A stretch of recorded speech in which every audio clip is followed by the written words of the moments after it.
네, 오늘은 최근에 이슈가 되고 있는 누군가한테서 돈을 빌리는 차용에 대한 얘기를 해보도록 하겠습니다. 부모님께서 자녀에게 5억 원을 계좌이체했습니다. 만약 이 금액이 증여였다면 증여세 9천만 원 정도 나오겠죠?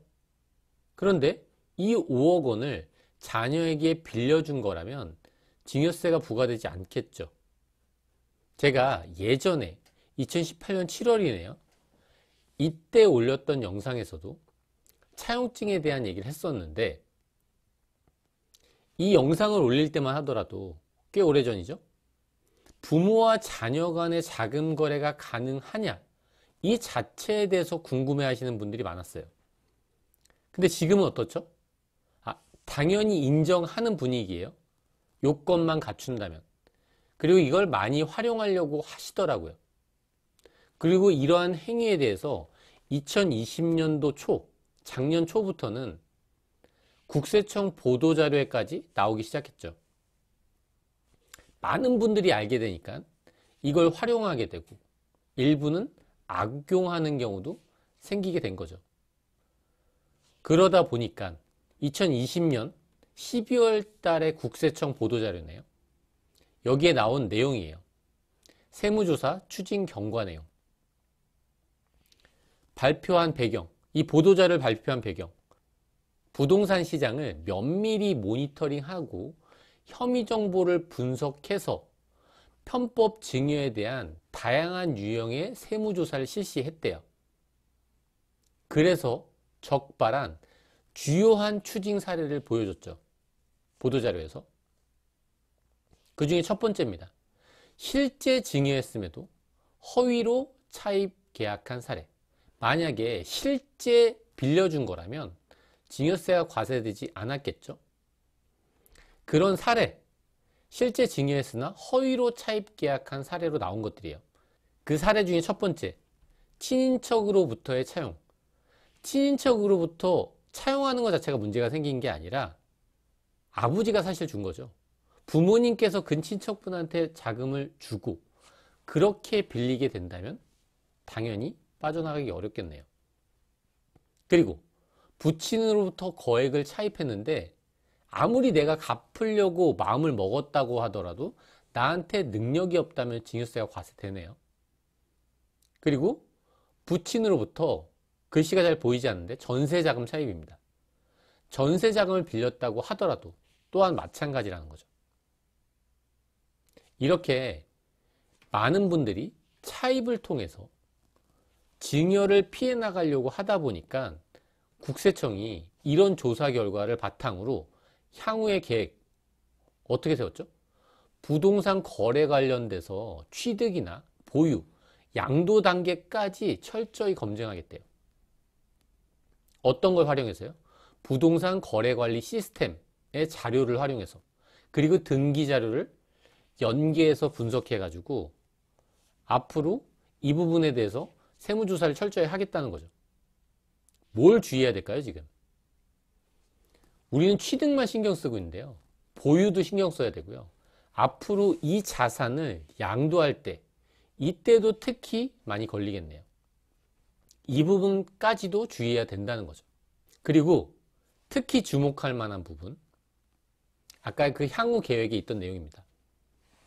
조사국의 업무를 조정해서 국세청 조사국 어떤 업무를 할까요? 뭐 다양한 업무를 하겠지만 국세청의 에이스 분들이 양도, 증여, 상속만 업무 처리하는 건 아니거든요. 사업소득도 있잖아요. 법인도 있죠.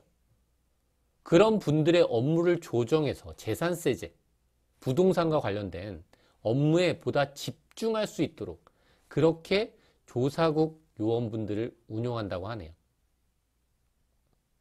그러니까 어떻게 상황이 달라졌죠? 내가 실제로 빌렸다는 걸 입증하기가 내 마음만이 아니라 실제로 입증 가능한 자료가 있어야 된다는 거예요. 그 입증 가능한 자료를 만들기가 더 어려워졌겠네요. 예전보다는 조금 더 객관적인 자료가 필요하다는 거죠.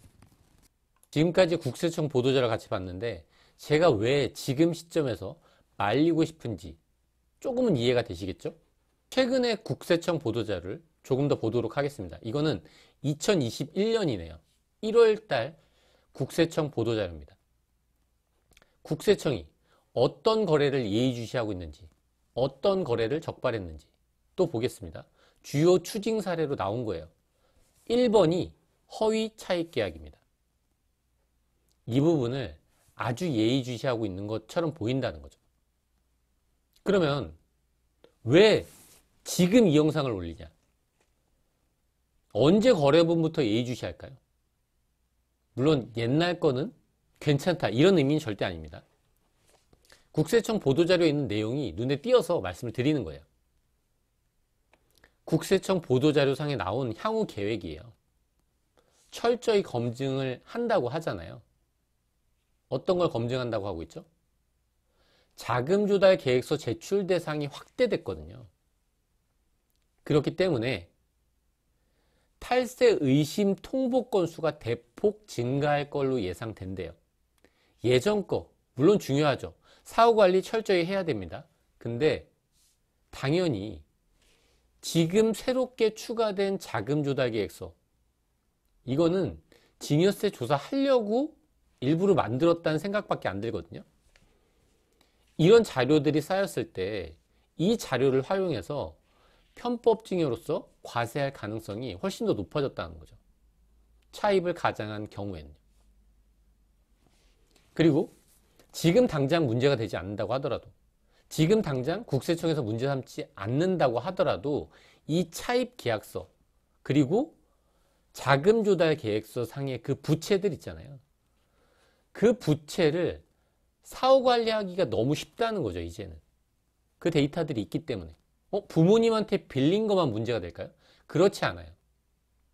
내가 전세로 적어 놓은 거, 은행에서 대출로 기록해 놓은 거, 이것들 또한 다 사후 관리 대상이 될 수 있다는 거죠. 저는 그래서 어떻게 하고 있을까요? 최근에 상담 오시는 분들이 있는데 50% 이상은 이렇게 빌리지 말라고 하죠. 그럼 옛날에는 적극 권장했냐? 사실 그렇진 않습니다. 우리가 많은 상황 하에서 어떤 특정 상황 하에서 선택할 수 있는 대안 중 하나였던 거예요. 예전에도 그랬고 지금도 그렇습니다. 지금도 모든 분들을 말리진 않아요. 가끔 꼭 필요한 분들, 적절히 활용할 수 있는 분들도 있긴 있습니다. 제가 이렇게 영상 올리면 가끔 댓글로 너무 위험한 방법 아니냐, 입증하기 너무 어려운 거 아니냐, 이렇게 말씀하시는 분들이 있는데 여러 가지 대안 중에 어떤 상황에 선택할 수 있는 그런 방법 중에 하나인 거죠.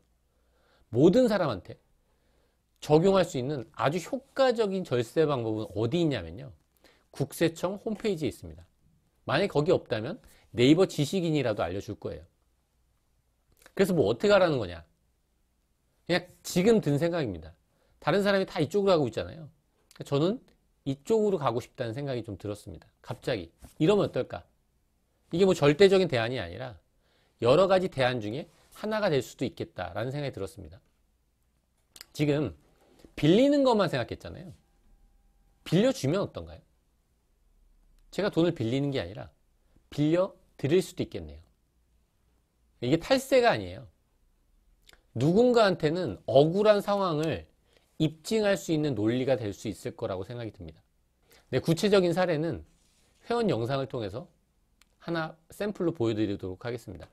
끝까지 들어주셔서 감사합니다.